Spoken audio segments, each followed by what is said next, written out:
Hello दोस्तों, subscribe कीजिए हमारे यूट्यूब चैनल को और बेल आइकन को दबाइए लेटेस्ट वीडियो की अपडेट सबसे पहले देखने के लिए। हेलो दोस्तों, आपका एक बार फिर से स्वागत है हमारे यूट्यूब चैनल आज़ाद विद्रोही में। तो चलिए दोस्तों, आज हम जानते हैं गुर्जर जाति के इतिहास के बारे में। गुर्जर समाज का इतिहास 5वीं शताब्दी से भारत के इतिहास में दर्ज है। वर्तमान समय में गुर्जर समुदाय प्रतिष्ठित समाज में से एक है। इस समय गुर्जर समुदाय कई गोत्रों में विभाजित है, जिसमें से गुज्जर, गोजर, गुर्जर, वीर गुर्जर के नाम से भी इन्हें जाना जाता है। गुर्जर जाति का विस्तार उत्तर भारत, मध्य भारत, राजस्थान, गुजरात, हरियाणा, पंजाब, पाकिस्तान, अफगानिस्तान आदि जगहों पर भी अधिक है। पाकिस्तान और अफगानिस्तान में खान गुर्जर पाया जाता है। बताया जाता है कि खान गुर्जर पहले हिंदू थे, बाद में भारत पाकिस्तान के बंटवारे के समय इनका धर्म परिवर्तन किया गया था। गुर्जर जाति का उल्लेख 5वीं शताब्दी के इतिहास के पन्नों पर शिलालेखों में दर्ज है। इतिहास के अनुसार बताया जाता है कि प्राचीन समय में गुर्जर जाति के लोग युद्ध कला में निपुण थे। इतिहासकारों के अनुसार गुर्जर जाति युद्ध कला में इस कदर निपुण थी कि उन्हें शूरवीर और योद्धा कहा जाता था। वे लोग किसी भी प्रकार के युद्ध को जीतने में बदलने की काबिलियत रखते थे। वो कभी भी कोई भी युद्ध नहीं हारते थे।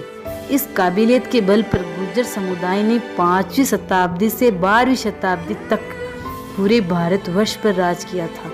उस समय भारत आज के भारत से क्षेत्रफल में काफी बड़ा था।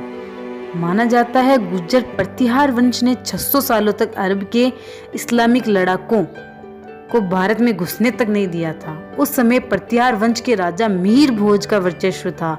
मीर भोज का साम्राज्य सम्राट अशोक से भी विशाल था।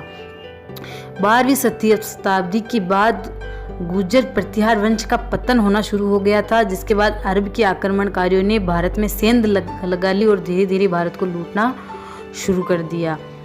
गुर्जर जाति की उत्पत्ति के बारे में अगर हम बात करें तो गुर्जर अभिलेखों के हिसाब से ये सूर्यवंशी या रघुवंशी है। प्राचीन महाकवि राजशेखर ने गुर्जरों को रघुकुल तिलक तथा रघु ग्रामीणी कहा है। 7वीं से 10वीं शताब्दी के गुर्जर शिलालेखों पर सूर्य देव की कलाकृतियां भी इनके सूर्यवंशी होने की पुष्टि करती है।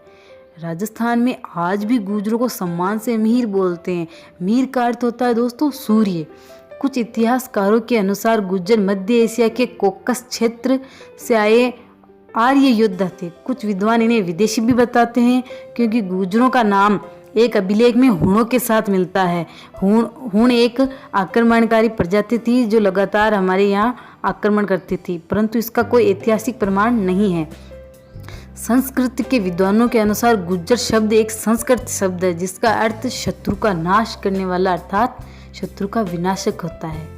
प्राचीन महाकवि राजशेखर ने गुर्जर नरेश महिपाल को अपने महाकाव्य में दहाड़ता गुर्जर कहकर संबोधित किया है। भारत की आज़ादी में गुर्जर समुदाय का योगदान के बारे में अगर हम बात करें तो भारत की आज़ादी में गुर्जर समुदाय का अहम योगदान है। उदाहरण के लिए भारत के लौह पुरुष सरदार वल्लभ भाई पटेल जैसे महापुरुष एक गुर्जर थे। उन्होंने भारत की लड़ाई में बढ़ चढ़कर योगदान दिया था। सरदार वल्लभ भाई पटेल ने आज़ाद भारत की लड़ाई के लिए गुर्जर समुदाय को प्रेरित किया। आज़ाद भारत की लड़ाई के लिए गुर्जर समुदाय के हजारों बच्चों ने अपने प्राणों की आहुति दे दी। आज़ादी के लिए गुर्जरों का कहर इस कदर बढ़ गया था कि अंग्रेजों ने उन्हें बागी घोषित कर दिया था। इसी कारणवश गुर्जर समुदाय के लोगों को जंगल और देहाती इलाकों में जाकर रहना पड़ा। इसी वजह से गुर्जर समाज के लोग पढ़ाई लिखाई से वंचित रह गए। अगर हम इसकी वर्तमान स्थिति के बारे में बात करें कि गुर्जर लोगों की वर्तमान स्थिति क्या है, तो वर्तमान समय में गुर्जर खेती बाड़ी और पशुपालन से जुड़े हुए हैं। वर्ष 2001 से गुर्जर समाज में साक्षरता दर में तेजी से इजाफा देखने को मिला है। गुर्जर अच्छे योद्धा माने जाते थे, इसलिए भारतीय सेना में गुर्जर समाज के लोगों की अच्छी खासी संख्या देखने को मिलती है। वर्ष 2011 में खेल जगत और सिनेमा जगत आदि में गुर्जर समाज के लोगों की संख्या में काफ़ी इजाफा हुआ है।